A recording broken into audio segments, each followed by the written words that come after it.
베이징 인민대회당, 붉은 카펫이 깔린 그 길을 두 남자가 천천히 걸어 들어옵니다.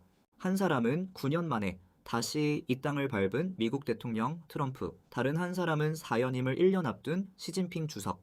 카메라 앞에서는 서로를 위대한 지도자라고 부르고 등을 두드리고 환하게 웃습니다. 그런데요, 회담이 끝난 뒤 두 정상의 표정은 완전히 달라져 있었어요. 트럼프는 환상적인 합의를 이뤄냈다며 텐탄 공원을 산책했고 시진핑은 굳은 얼굴로 말이 줄었습니다. 도대체 이 안에서 무슨 일이 벌어진 걸까요? 결론부터 말씀드릴게요. 이번 회담 표면적으로는 스몰 딜이라고 평가받고 있지만 실제 내용을 한 줄 한 줄 뜯어보면 군사 안보 측면에서 미국이 거의 일방적으로 챙겨간 회담이었어요. 그리고 더 충격적인 건요, 이 회담의 사전 협상이 한국 인천공항 귀빈실에서 이루어졌는데 정작 한국은 그 안에서 무슨 일이 벌어졌는지 거의 모르고 있다라는 사실이에요. 일본과 대만은 회담 직후 자국 언론과 정부가 정밀하게 분석하며 자기 이익을 챙기는 모습을 보였는데 한국은 조용했어요. 너무 조용했죠. 그래서 오늘 이 영상에서는 미중 정상회담에서 미국이 정확히 무엇을 얻었는지, 그리고 왜 우리 한국이 지금 가장 위험한 위치에 서 있는지를 끝까지 파헤쳐 드릴게요. 안녕하세요. 세상의 흐름을 깊이 들여다보는 채널 이슈 딥다이브입니다. 오늘 다룰 주제는 지난 5월 14일부터 15일까지 베이징에서 열린 미중 정상회담의 진짜 결과예요. 표면적인 뉴스는 다들 보셨을 거예요. 보잉 200대, 대두, 펜타닐 같은 단어들. 그런데 이게 다가 아니거든요. 그 안에 숨어있는 군사안보적 거래, 그리고 한국이 놓치고 있는 신호들을 오늘 이 영상 하나로 완벽하게 정리해 드릴게요. 끝까지 보시면은 왜 지금 한국 외교가 정말로 위기 상황에 처해 있는지, 그리고 우리가 시청자로서 무엇을 알고 있어야 하는지가 또렷하게 보이실 거예요. 자, 그럼 시작합니다. 먼저 이번 회담의 본질부터 짚고 가야 해요. 미국 뉴욕타임스는 회담 전부터 이런 비유를 썼어요. 미국은 바피비를 원하고 중국은 3T를 원한다. OB가 뭐냐? 보잉, 비프 즉 미국산 쇠고기, 빈즈 즉 대두, 그리고 투자위원회와 무역위원회 설립. 이게 미국이 원한 5가지였어요. 그럼 중국이 원한 3T는요. 관세 인하, 첨단 기술 즉 반도체 수출 통제 완화, 그리고 대만 문제에서 미국의 양보. 자, 이 비교가 왜 중요하냐면요. 회담이 끝난 뒤 어떤 게 실현됐고 어떤 게 무산됐는지를 보면은 정확히 누가 이겼는지가 보이거든요. 한번 따져볼게요. 보잉 항공기 200대 구매 합의 됐어요. 대두와 LNG 즉 액화 천연가스 구매 합의 됐어요. 펜타닐 원료 단속 강화 약속 됐어요. 그럼 중국이 원한 건요? 관세는요? 펜타닐 관세 50%를 10%로 낮춘 정도예요. 그래서 이것도 사실 작년 부산 회담 때 이미 합의된 것의 연장선이었고요. 반도체 수출 통제 완화 거의 없었어요. 대만 문제 양보 이게 핵심인데 백악관 발표문에 대만이라는 단어가 아예 등장하지 않았어요.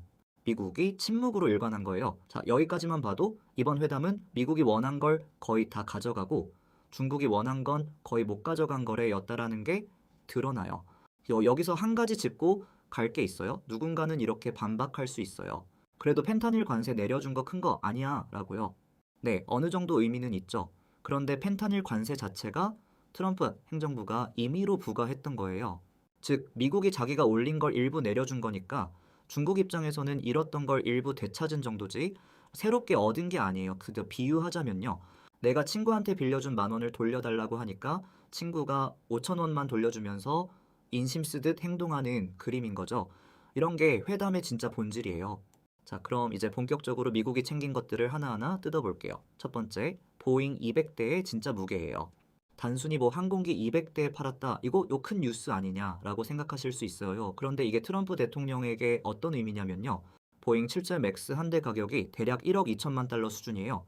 200대면 약 240억 달러. 우리 돈으로 32조 원이 넘는 규모예요. 그런데 이게 단순히 매출만 늘어나는 게 아니에요. 미국 시애틀, 워싱턴주, 사우스 캐롤라이나에 있는 보잉 공장들이 다시 풀가동돼야 한다라는 뜻이거든요. 보잉사나 협력 업체만 수천 개고 거기에 직접 고용된 노동자만 수만 명이에요. 미국 중부와 남부 백인 노동 계급의 일자리예요. 이 사람들이 트럼프의 핵심 지지층이고요. 트럼프 대통령이 지금 11월 중간 선거를 앞두고 지지율 하락에 시달리고 있어요. 그 상황에서 보잉 200대 계약은 정말 큰 정치적 호재인 거예요. 사실 보잉은 원래 500대를 팔고 싶어야 했어요. 그래서 200대가 아쉬워 보일 수도 있는데요. 중간선거 직전이라는 타이밍을 생각하면은 트럼프가 챙겨갈 수 있는 거의 최선의 카드인 거죠. 여기서 잠깐 시청자분들이 궁금해하실 만한 질문이 있어요. 자, 그럼 중국은 왜 보잉을 사주는 거예요? 자기네 코맥이라는 항공기 회사도 있잖아요. 라는 거죠. 네, 중국은 자체 이제 항공기 코맥 C119를 키우는 중이에요. 그런데 아직 항공 수요를 다 못 채워요. 중국 항공 시장이 폭발적으로 커지고 있어서요. 그리고 또 한 가지, 보잉을 사주는 건 중국 입장에서 일종의 외교 카드예요. 예, 미국에 어느 정도 이제 양보하는 모습을 보여주면서 동시에 자기네 항공회사가 성장할 시간을 버는 거죠. 그래서 이건 일종의 거래예요. 이 트럼프는 일자리 성과를 얻고 시진핑은 미국과의 관계를 일정 수준 안정시키는 양쪽 다 명분을 얻는 거래인 거예요. 다음 청크로 넘어가기 전에 잠깐 멈춰볼게요. 자, 보잉 200대는 사실 시작에 불과해요. 진짜 미국이 챙긴 어마어마한 카드는 따로 있거든요. 그건 바로 호르무즈 해협이에요. 이게 왜 그렇게 큰 카드인지, 그리고 한국 시청자분들에게 왜 이 부분이 가장 중요한지 지금부터 설명드릴게요. 두 번째, 호르무즈 해협이라는 안보 빅카드. 지금 중동에서 이제 미국과 이란 간 전쟁이 2개월 넘게 이어지고 있어요. 그리고 이 전쟁의 여파로 호르무즈 해협 통항이 제한되면서 국제 유가가 출렁이고 글로벌 물류가 흔들리고 있죠. 호르무즈 해협이 뭐냐?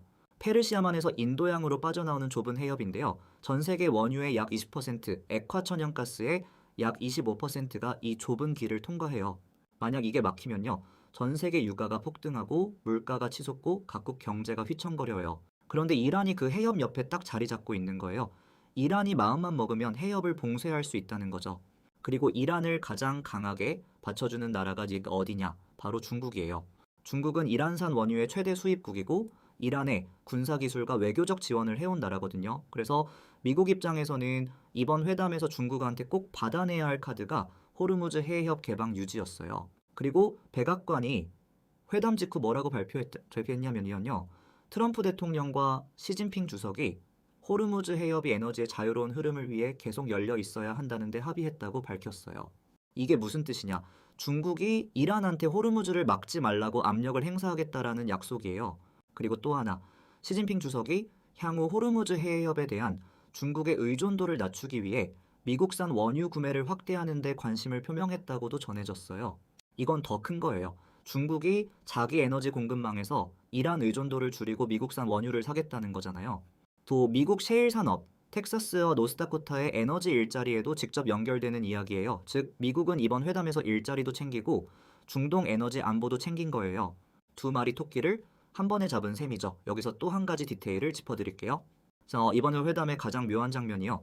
시진핑이 비공개 회담에서 트럼프한테 대만 문제를 잘못 건드리면 양국이 충돌할 수 있다라고 경고를 날렸어요. 그런데 트럼프는 어떻게 했냐면요. 회담 후 기자들이 대만 문제 거론했냐고 물어봤을 때 잠시 침묵하고 자리를 떴어요. 백악관 발표문에도 대만이라는 단어 자체가 없었어요. 이게 의미하는 게 뭐냐? 미국이 대만 문제는 일부러 비워뒀다는 거예요. 시진핑이 강하게 압박했지만 미국은 거기에 대해 침묵으로 응대했어요. 침묵은 거절의 한 형태거든요.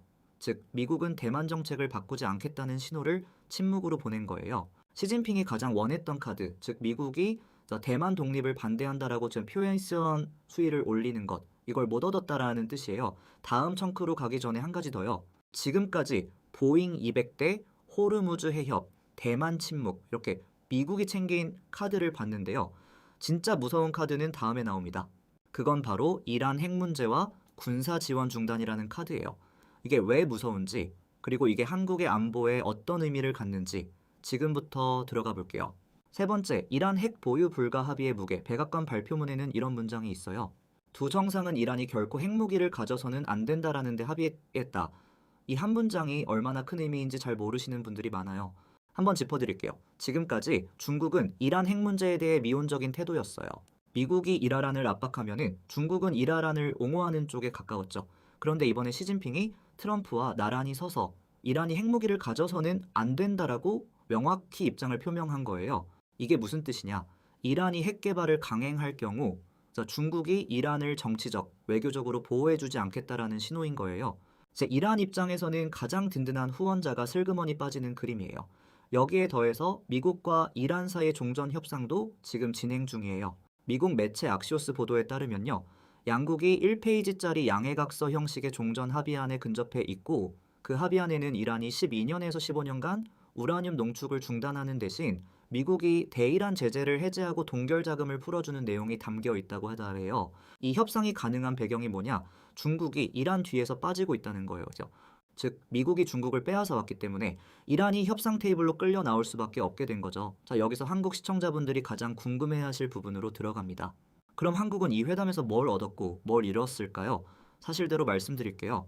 우리는 이 회담의 통로였지 회담장은 아니었어요. 회담 전날인 5월 13일 스콧 베선트 미국 재무장관과 허리펑 중국 부총리가 인천국제공항 귀빈실에서 비공개 무역 협상을 했어요. 미중 정상회담의 의제를 한국 땅에서 사전 조율한 거예요. 그게 좀 그런데요. 정작 그 협상 내용이 우리 정부에 충분히 공유됐는지는 의문이에요. 베선트 장관은 한국에 오기 전에 일본 도쿄를 들러서 일본 총리, 일본 재무상과 미일 경제 관계를 깊이 논의했어요. 일본은 미중 회담을 앞두고 중국의 히토류 수출 규제 완화에 대한 기대, 그리고 동시에 대만 문제에 대한 안보 우려를 자국 언론에 정밀하게 분석시켰어요. 일본 정부 내부에서 이미 시나리오별 대응 전략을 짜고 있다는 거예요. 네. 대만 역시 마찬가지예요. 대만 정부는 회담 전후로 미국과 긴밀하게 정보를 공유했고 자국에 미치는 영향을 평가했어요. 그럼 한국은요? 한국은 베선트 장관 방한 기간에 부총리와의 회동조차 명확하게 잡혀 있지 않았다고 보도됐어요. 인천공항에서 미중 협상이 진행되는 동안 우리 정부가 그 안에 어느 정도 발언권을 가지고 있었는지에 대한 명확한 정보가 부족해요. 외신 보도와 우리 외교부 발표를 비교해보면 정보의 격차가 보여요. 일본은 안다, 대만은 안다, 한국은 모르거나 늦게 안다. 이런 그림이 그려지는 거예요. 여기서 또 반박이 있을 수 있어요. 아니, 한국도 한미동맹이 있는데 정보 공유 잘 받고 있는 거 아니야? 라고요. 네, 형식적으로는 그렇죠. 그런데 진짜 핵심 정보, 즉 어떤 카드를 어떻게 거래했고 어떤 메시지를 침묵으로 처리했는지 그런 비공식 정보 흐름에서 우리가 일본과 대만에 비해 한 박자 늦다는 게 외교 전문가들의 공통된 우려예요.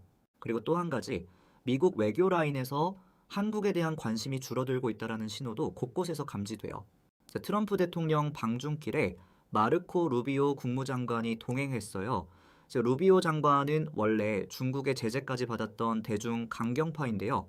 그래서 이 사람이 트럼프와 함께 베이징에 들어갔다라는 건 미국 외교의 무게중심이 동아시아에서 미중 직거래 라인으로 옮겨가고 있다는 신호예요. 한국, 일본 같은 동맹국을 거치지 않고 미중이 직접 거래하는 그림. 이게 우리한테 정말 위험한 거거든요. 다음 청크로 가기 전에 한 번만 더 강조할게요. 일본과 대만은 회담장에 없었지만 회담 내용을 정밀하게 추적했고 한국은 회담의 통로였지만 회담 내용을 늦게 알았어요. 이 차이가 앞으로 우리 경제와 안보에 어떤 파장을 미칠지 다음 부분에서 구체적으로 짚어드릴게요. 네 번째, 한국 경제와 일상에 미치는 직접적 충격. 자, 이제 가장 현실적인 이야기로 들어갑니다. 미중 회담의 결과가 우리 일상에 어떻게 닿아오는지를 보면요. 첫째, 유가와 물가.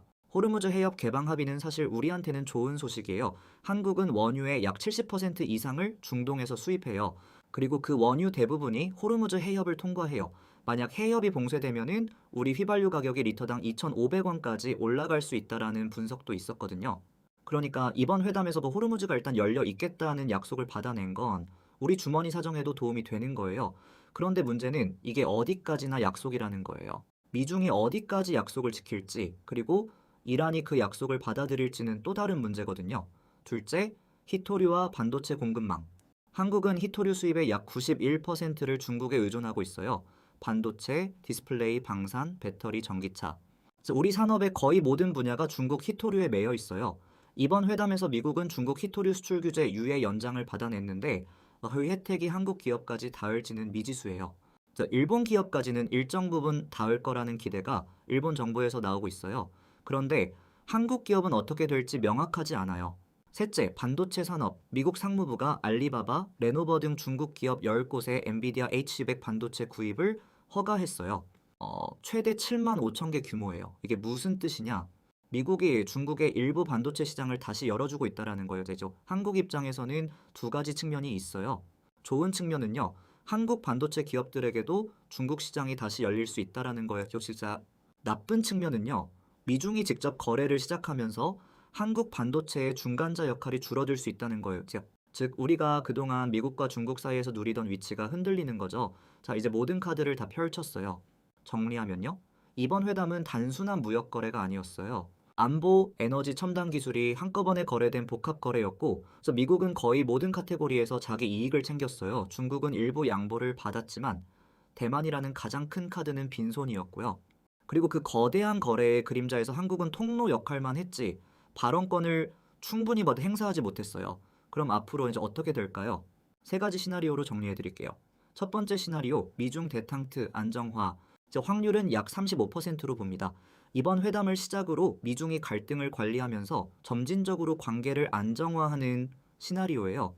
이 경우 호르무즈는 열려 있고 유가는 안정되고 글로벌 공급망은 회복되어 한국 입장에서는 단기적으로 좋아 보이지만 미중이 직접 거래하면서 한국의 중간자 역할이 점점 줄어드는 부작용이 있어요. 우리가 안보와 경제 양면에서 미국과 중국 사이에서 줄타기 하는 게 점점 어려워지는 그림이에요. 두 번째 시나리오, 표면적 합의 후 재충돌.